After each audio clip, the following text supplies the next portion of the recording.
A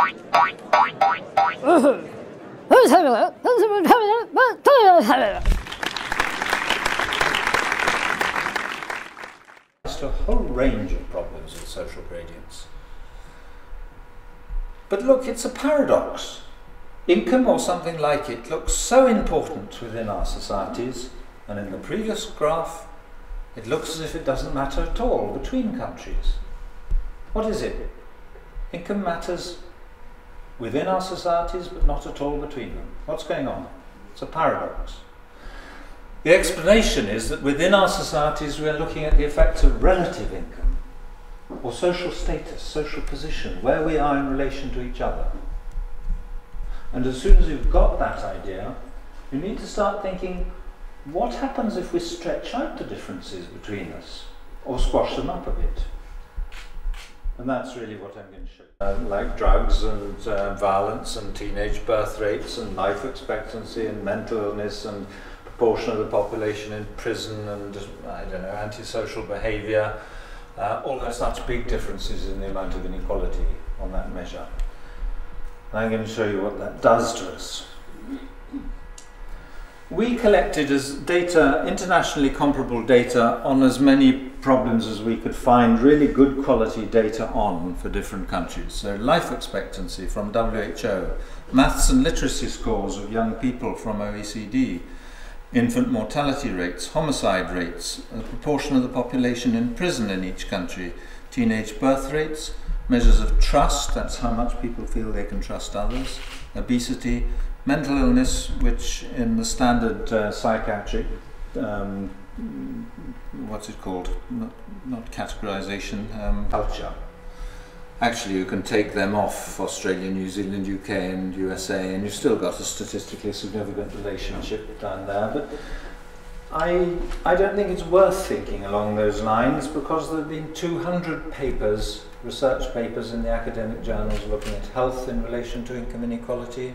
A meeting of some Social Sciences Association in London, a National Social Sciences Association, and there were two other speakers. And they emphasised policing as the cause. I really urge them to think more widely, because I want to live in a society that needs less police, not which depends for its order on having lots of police, but where you get high youth unemployment and great inequality, there's going to be conflict with police. The police are sort of holding the line, and if things become increasingly tense, it all becomes more difficult. And the fact that also be long-winded. So the first question really is ignoring mechanisms, which I think is a really fascinating area of how this all works itself through. Is there a single convincing example of a society which has had a high inequality and has moved to a greater inequality? Who are they? Where's the political will been there? How has it happened? Several examples. Japan. Up to the war, they were one of the most unequal societies.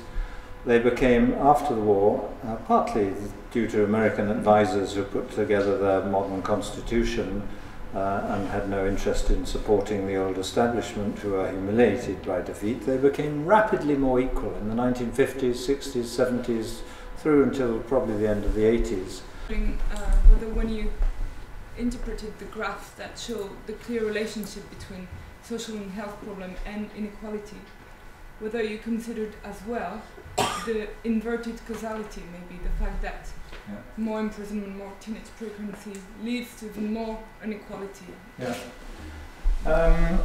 I suspect there's a little bit of causality that goes the other way, but the number of problems about suggesting causality is mainly the other way. Do people understand the suggestion that maybe all these problems create more inequality? They are that quite a few of the problems probably don't have an effect on inequality. For instance, a lot of kids' problems also related to inequality. Bullying in schools, is that going to increase inequality? Is obesity going to increase inequality? There are a number that you wouldn't expect to. But Supposing you take the ones that might, and actually even health, life expectancy, the differences are mainly in death rates in older ages, when people are retired.